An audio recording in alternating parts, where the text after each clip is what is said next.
My ex-wife Diana and I have 3 boys, a teen, a tween and a younger tween. We divorced pretty much after the youngest was born. We also both remarried. She married Christopher and got a divorce last year after 7 years of marriage. I'm still happily married to my wife Jessica. Christopher and my boys were pretty close and they were bummed when the divorce happened. I always got along with the dude. A few months after the divorce, Christopher disclosed that the divorce was over his being diagnosed with cancer and Diana not wanting to be his nursemaid or responsible for his medical bills. Checks out. He told me this because he wanted to leave whatever he had to my kids. Unfortunately, he had no family of his own. Obviously, I said of course and signed the paperwork. A few months ago, I got a call from a social worker saying that Christopher was a few months from dying and unable to care for himself. He gave her my number. They needed someone to help with end of life. He had made me his power of attorney. He was living in a county hospice and my wife and I moved him into our home because he deserved to live his final days in dignity. It also taught my kids about compassion. Unfortunately, he died after 2 weeks. My wife, myself, my kids and a few of our friends are planning to spread his ashes at the beach this weekend. Diana asked if she could attend and I told her to kick rocks. She wanted nothing to do with him when he was dying. I'm not saying Christopher was a burden, but it's really sad that this dude had to reach out to his ex-wife's first husband as he did. It was clearly more her responsibility. I said she couldn't sit there and let us do all the hard work so she could come in at the end as the grieving widow. My oldest son thinks I should let her come, and I told him to mind his own business and mouth. I'm not going to sugarcoat your mom for you. Your mom is a witch and will be treated the same way she treated your stepdad. Am I the idiot for banning my son's mom from a memorial because she divorced him for being sick and didn't lift a finger while we were taking care of him? Edit, he left them $10,000 each. He requested half to go to a charity and the other half be used for something fun. Some of it will be saved. His social worker said it's quite common. She even has cases involving children who are dying or sick with no family around. There are people whose hobby is to go to memorials for people who die alone. Not the idiot. Your ex is an absolute ghoul to divorce a man for having an illness. That's the most polite way I could phrase this. It's terribly sad. One matter is not having family at all, another is to be divorced because you're dying. How can you abandon a person for that? Not having your ex-wife around at the memorial is just a form of respect for the dude. I have a genetic mutation that causes me to be at high risk for certain cancers, and as a single woman, one of my greatest fears is being abandoned because I get sick. I disagree. You are the idiot. Oh, not for excluding Diana from the ceremony, that's probably for the best for everyone else, and for her, but I told him to mind his own business and mouth. Your mom is a witch. Way to talk to your son, who is showing compassion in a matter that very much is his business. OP, you're a role model for your sons. You show them what kind of men you want them to be through your words and actions. You've just demonstrated extraordinary kindness to a man in his last days, and then undone all that with your comments about their mother. Keeping things factual is fine, but it's still his mom and he's just a kid. He clearly cares about her since he's pleading on her behalf. There were kind of ways to tell him no and your reasoning. And oh lord, caregiving is awful. My grandmother died just over a year ago and I watched my mother take care of her. It's soul-draining work. Diana might have known herself well enough to know that she couldn't do that. I'm not saying that you should welcome her with open arms and include her in the ceremony, but treat your kids with the compassion you're trying to instill in them, and don't degrade their mother to your children, even if you think she's behaved badly. I 100% judge her. If they'd gotten divorced on paper and she lived by her vows, that's one thing. But you don't get to nope out when things are hard, then parachute back in and play the bereaved widow. She shouldn't have silenced his son, I agree. But his son needs to hear what he's saying because Dad believes his mom would do the exact same to any of her children as she did to her ex. He wants his oldest to guard himself from that.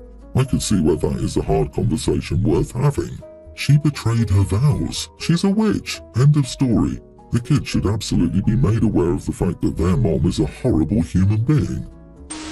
My husband and I have 4 kids. Evan, 20, Adriana, teen, Elizabeth, teen, and Michael, teen. We try to travel 3 or 4 times a year. 3 years ago, the night before we were supposed to leave, my friend told us we couldn't use her cabin anymore. We were all looking for new places and Adriana sent a listing for this small town in the middle of nowhere. We ignored it the first few times she sent it, but she eventually talked us into looking at it and it was perfect. We paid a little over $200 a night for a beautiful cabin on the lake, with a game room and enough beds to allow everyone to get their own bed. The people were great, the drive wasn't bad, and there were actually a lot of things to do there. It's become one of our favourite vacation spots. When Adriana was a little younger, we pretty much started letting her book family vacations. She had to run everything by us first, but she was the one who chose where we went and where we stayed.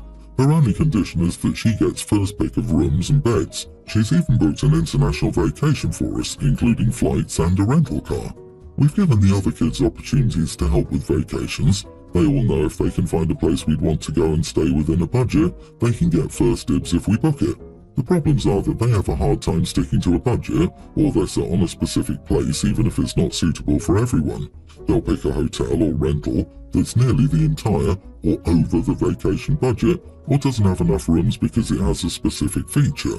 Because of this, we almost always go with Adriana's choice. We recently spent 3 nights in a cabin with 3 bedrooms. 2 rooms had a king bed and an ensuite. Third had 4 twin beds. Adriana chose one of the rooms with the king beds. There was a pull-out couch available, but none of them wanted it. After we left, they were upset that Adriana got her room and bathroom while the rest had to share. I told them they knew the deal and that if they could find a place for everyone, stay within budget and pick a place we'd all want to go to, they could also choose their room and bed. They say they try, but we always pick Adriana's listings. I told them her listings are usually more practical. We paid under $600 for the cabin we stayed at after taxes and fees. It had so many free activities nearby that the 3-day vacation for 6 people was just under $1,000. They can't beat it with a $1,800 listing with 2 beds and a single bathroom. They think we're being unfair and should rotate who books the vacations and chooses the rooms, but I just don't have that kind of money to throw away, and I'm not going to deal with the fighting that will inevitably come when they pick a place with not enough beds or bathrooms. You are the idiot. This is a joke, right? You let her book a place with 2 rooms with king beds and 1 bunk room and then gave her the private room and bath, while the other 3 kids, including 2 boys and a girl, shared a room and bath? Yes, no wonder they're angry. No wonder why it's cheaper. Plan your own vacations. If you genuinely believe this to be fair, then you should take the crappy room or pull out sometimes since you're not doing the research either. It's more fair if the person booking has no say over where they sleep, because then they're incentivized to find something that is as equitable as possible. How do you know she couldn't find an even nicer place within budget with 1 king suite and 2 bunk rooms? That's a very common setup. She was incentivized to disregard them, knowing a second suite would benefit her when the time came to choose rooms. Your other kids just sound bad at math and/or research and/or strategy, which is unfortunate, but not a good reason to keep giving them the short end of the stick. I'm sure their future therapists will agree. The more I look, the more it seems the problem is OP, not Adriana. OP only cares about money and doesn't care about the children. Adriana is just a pawn in this because she likes this stuff, but unfortunately is causing her relationship with life and her siblings to go south. As long as it's cheap, OP will take it, and it's likely that she would take the cheaper option even if the rest came with a location just $100 more. I lost my first husband when our children, Calla, 24 female, and Hawthorne, 26 male, were 6 and 8 years old. I remarried 4 years later. I met my husband a year after losing my late husband. We were friends for several months, dated some. Stronger feelings developed and I introduced him to the kids to see how they would get along. We halted for a year while my kids and I did some therapy because their reaction to my husband was strongly adverse because they didn't want to replace their dad. But once therapy was ongoing, they were doing better. From there, things moved faster, but the kids were on board for things to move on.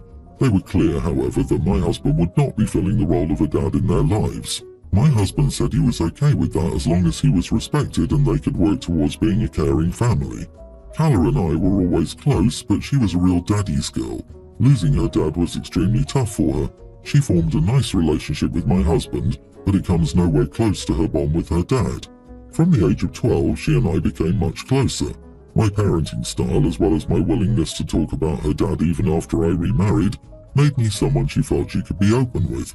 She was 15 when she told me if she ever got married, she would want me to walk her down the aisle and for us to do a mother-daughter dance instead of a father-daughter one. I told her we could dance to the song her dad used to sing to her. She said she loved the idea. Even though she seemed to mean it, I always assumed things would change when she got older. I figured she would choose to walk alone with her brother as a representation of her dad and their close relationship, as well as for the societal expectation for a man to do it all with her husband. But when she got engaged 3 weeks ago, she immediately asked me. She brought up our past conversation and told me she wanted precisely that. I told her I would be honoured. We cried tears of joy together. I told her that her dad would be so proud. My husband took the news in a way I didn't expect. His first question was whether I suggested she ask us both to do it, and I told him no. Then he asked if she considered asking him, and I said that I couldn't answer that for her. He asked me if I thought of him when I said yes. He asked whether I thought about all he's done for Kala, for both kids, and that he's still not looked upon as a fatherly figure all these years later. I told him I didn't think of him when asked because I was overjoyed. He told me I should have given him a lot more consideration, and I should have tried to compromise with my daughter. I thought he would change his stance, but now 3 weeks on he feels I was wrong. He told me he felt he deserved more from me, especially me. He said I'm his wife. I should ensure he is respected and honoured for his contribution to the kids' lives. Am I the idiot? Edit, he's not contributing financially to the wedding. Ignoring everything else about his entitlement and total idiocy, you should ask him, why are you more worthy of respect and honouring Kala's life than me? Does he think you don't deserve these honours? Misogynistic traditions, blah blah. Not the idiot. This is a ridiculously happy and exciting time for you and your daughter, and your husband is making it all about himself. He's one of those guys who thinks he did the single mom and her kids a favour with his presents, and he's been waiting all this time to collect on what he's owed, right? The girl considers him a father figure, or she doesn't.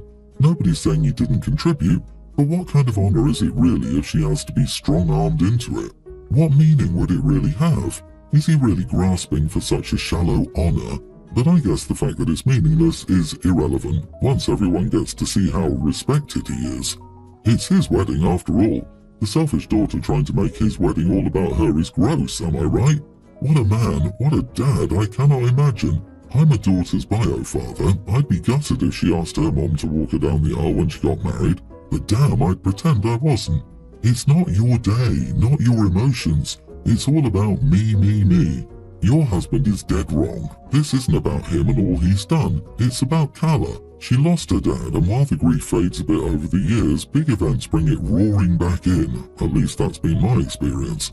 Her wedding is going to be bittersweet. She needs her parent, the one she's always had and the one who loved her dad, to give her away. I'm surprised that you expected Kala to change her mind. She's not responsible for his feelings. You aren't either, OP. And I'm glad you accepted and didn't try to offer any alternate suggestions, thereby ruining the moment. My teen male father cheated on my mum with her sister, aka my aunt, 38, several years ago, so you know that our relationship is a mess. I only tolerate seeing her at my grandparents' house, on my grandma's and grandpa's birthdays, New Year's and other holidays.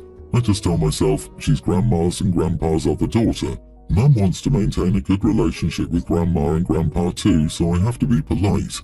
I already hate my aunt enough for her betrayal, but she's taken things further than that and called my mum a bad mother for enrolling me in an international school. She said that people like evil British teachers regularly corrupt our youths and westernize them. So yeah, paranoid idiot as well as homewrecker. Yesterday at my grandpa's birthday, I finally lost it. I flipped out at her when she called my mom a lousy mom yet again. I told her, it's bad enough that you're a backstabbing witch, but you're also a hypocrite. Your perfume? Western. Your clothing? Western. Your medications? Western. But me going to a British school is wrong? How about you screw off? My grandpa, who was way coarser than I could ever be, said nothing. I think he was slightly impressed I finally got the guts to stand up to her. My grandma was not so amused. She quickly scolded me, saying I should try to exercise some restraint instead of blowing up like that. Am I the idiot for calling out my aunt for her hypocrisy? Edit, my father is no longer in our lives. He disappeared after things didn't work out between him and my aunt. Not the idiot. Your response was justified and she deserved it. Good for you for standing up for yourself, your mother, and what you believe in. Remove her from your life. Considering what she did to her sister, the real question is, why is she still in good grace with her parents? Because it's their daughter. The parents may have been afraid of losing contact with a child. I've seen the same thing happen multiple times. Grandma saying OP should exercise some restraint instead of blowing up like that sounds like, I didn't like you raising your voice and swearing, you should be calmer when speaking truths. I think secretly your grandma wanted to pat you. OP, I think Mum should have drawn a boundary long ago. And you can tell Grandma, dearest, that you've exercised restraint for years and the only result is your aunt's bolstered her already awful behaviour while she allowed your mother to be insulted to her face repeatedly under her roof. I have a hunch between your mother and your aunt which one was Grandma Dearest's favourite child. I hope you and your mother drop them like sad bags of crap once you reach 18.